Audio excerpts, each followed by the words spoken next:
Buenas, ¿qué tal? ¿Qué tal estamos? El tema de hoy, el tema que había puesto hoy, era ¿qué es la filosofía y para qué nos sirve? ¿No? La idea que tenía yo con estos... además este título lo pensé un poco para yo introducir tanto los temas habituales que explican lo que es la filosofía como mi propio desarrollo de temas relacionados con usos que se hacen de la filosofía, ¿no? ¿Qué diríamos que es, en origen, o por definición, la filosofía, ¿no? ¿Qué diríamos que constituye un estudio filosófico distinto de otro tipo de estudios? Bueno, si nos vamos estrictamente a lo que es la actividad de la filosofía, tendríamos que decir que es cualquier tipo de investigación rigurosa sobre las razones, la justificación de algo, es decir, sus principios, sus causas, ¿de acuerdo? Aquello que constituyen el objeto de estudio que estemos realizando, que estemos investigando. Claro, esto diríamos que bueno, pues como cualquier tipo de estudio, ¿no?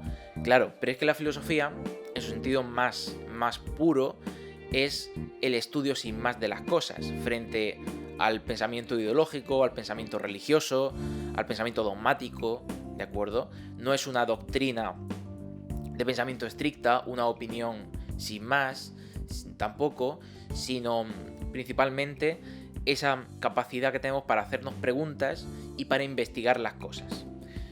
Evidentemente con sistemas y con diferentes herramientas. Si nos vamos a la historia de la filosofía, encontramos que esa definición se mantiene, pero tiene muchas variaciones. Es decir, realmente encontramos muchas variantes desde los orígenes de la filosofía, en los cuales todo tipo de estudio es lo mismo, es filosofía de algo, hasta ya, si nos vamos ya al siglo XIX, donde ya se distinguen muy claramente diferentes ciencias, el objeto de estudio de cada una de las ciencias, y la filosofía queda un poco aparte como ese tipo de investigación más general que muchas veces se restringe a la definición o a la problematización de metodologías, el estudio también de la lógica, ¿de acuerdo? Y algunas ramas específicas que siguen quedando en la filosofía, como la ética, como la estética, como la metafísica.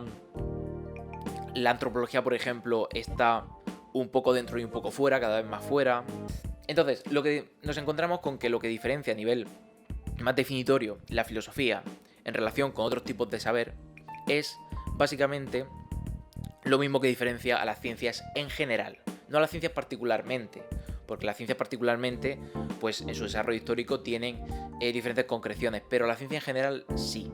Entonces ahora mismo la filosofía se considera una ciencia, ahora mismo no, porque la definición de ciencia históricamente se ha ido desgajando hasta el punto de que actualmente no hay una definición exacta y general de lo que es la ciencia, ¿de acuerdo? Si nosotros preguntamos ¿qué es la ciencia en general, aplicado a todas las ciencias que existen?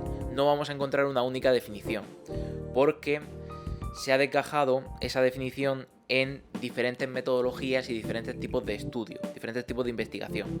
Si quisiéramos una definición general, tendríamos que irnos a una definición más propiamente filosófica y que intente englobar, digamos, todo lo que sería el estudio, el hecho de intentar saber.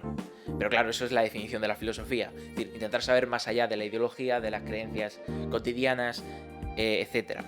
Claro, eso no define particularmente a cada una de las ciencias, por lo tanto al final cada ciencia y cada rama científica se intenta definir de una manera más particular, y eso hace que la definición conjunta sea difícil, ¿vale? Si nos vamos a la física, nos encontramos un tipo de ciencia experimental, un tipo de ciencia teórica que no tiene demasiado que ver con la matemática, por ejemplo, o la geometría, o que no tiene que ver, por ejemplo, con las formas de estudio en biología. La metafísica, ¿vale? La metafísica se suele considerar en primer lugar, normalmente porque dice Aristóteles que es la filosofía primera, se suele considerar, ¿vale?, que es la filosofía más pura, el objeto más puramente filosófico. ¿Por qué? Porque es el estudio del ser, o de lo que es en sí mismo, de las propias esencias, por así decirlo, de nuestras propias definiciones y nuestras propias concepciones de lo que es, ¿vale? Aristóteles lo plantea como un estudio sobre cómo entendemos lo que es, cómo entendemos las cosas. ¿Mediante qué categorías defino yo esto? ¿Y por qué? Y si las categorías que utilizo para definir esto son también categorías comunes a otras cosas. ¿Y qué distingue a esto de otra cosa?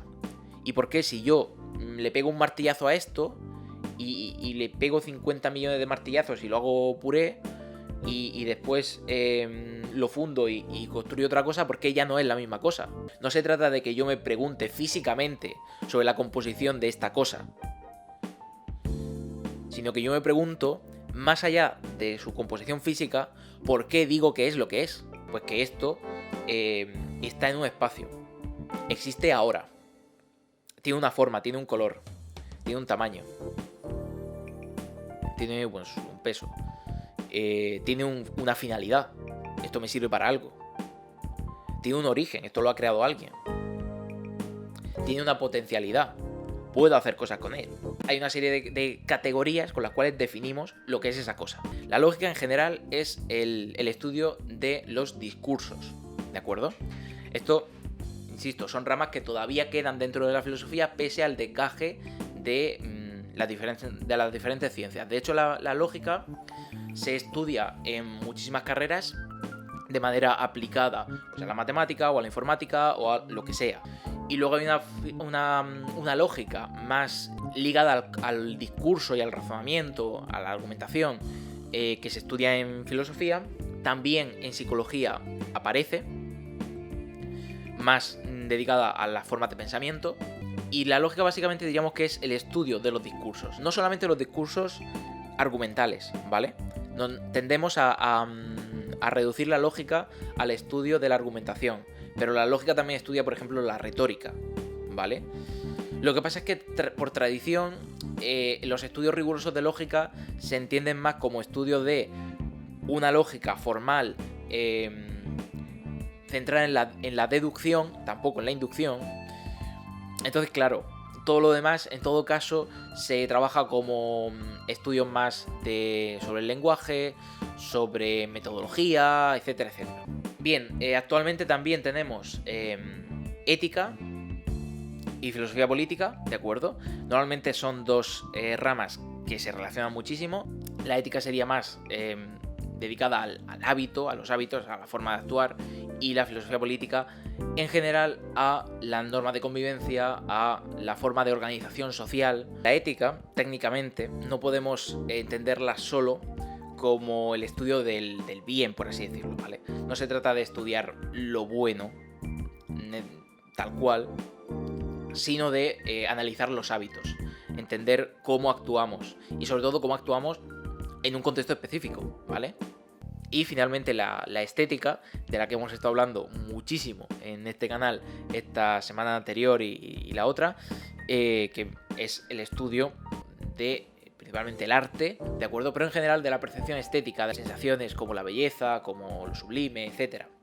O por ejemplo, si nos vamos a la filosofía del lenguaje, la filosofía de la mente, la filosofía de las matemáticas, la filosofía de lo que sea, filosofías hay muchísimas y básicamente son estudios que se van aplicando a partir de otra disciplina, se van aplicando a partir de otras ramas de la filosofía. El título de la sesión de hoy iba a ser ¿qué es la filosofía y para qué no sirve? Que lo de para qué no sirve viene de esto. Viene de esto. De para qué no sirve la filosofía, que es un textito que escribí yo, sobre todo a raíz de unas cositas que leí de este señor, de Darío y su apellido, que son dos personas con mucha presencia. Este señor hablaba del problema de la filosofía y de que la filosofía es inútil y que hay que reivindicar que es inútil. Estos discursos se suelen defender, ¿eh? La filosofía es inútil y tal. Es precisamente que si nosotros nos centramos mucho en la filosofía es inútil, ese tipo de discurso, la filosofía no sirve. Pero hay que reivindicar que la filosofía no sirva porque lo que estás haciendo es apartar la filosofía de todos los ámbitos de la vida, cuando realmente la filosofía viene a intentar solucionar problemas, evidentemente problemas más profundos, preguntas que a lo mejor son incómodas, que a lo mejor en algún caso se pueden percibir como inútiles, pero que intentan siempre indagar en esas problemáticas más ligadas a los propios hábitos y la propia forma de vida y a la propia concepción del mundo. Justo por eso tenía resistencia por la filosofía. Porque cuando buscaba para qué sirve la filosofía, los filósofos me decían que no servía y que estaba bien con eso. Sí, eso. Pues entonces yo tengo un poco esta perspectiva de para qué no sirve. ¿Y para qué no sirve? Pues no sirve para especular sin ningún tipo de finalidad. No sirve, pues como decía aquí concretaba dos cositas. Como palabra comodín, como opinión cualquiera. Como, cualquiera tiene su filosofía, tiene su... un ánimo, ¿no? Esta acepción de la filosofía de fortaleza o serenidad de ánimo para soportar las vicisitudes de la vida. No es el sentido riguroso de la filosofía. Es como si dijera que la física es... pues esto, mi barriga. ¿Qué estudian los físicos? Los físicos estudian mi barriga. Los físicos estudian mi barriga. ¿Por qué? Porque mi barriga es física. Si esto nos parece que no tiene sentido, igual, o sea, el mismo poco sentido tiene decir que los filósofos estudian el buen ánimo y la buena actitud hacia la vida y el sentido de la vida. Y que son opiniones y que son lo mismo. Es física, ¿verdad? Mi barriga es física. Mi barriga es física. Es física, ¿verdad? Mi barriga es física. Mi barriga es física. Es física, ¿verdad? Mi barriga es física. Mi barriga es física.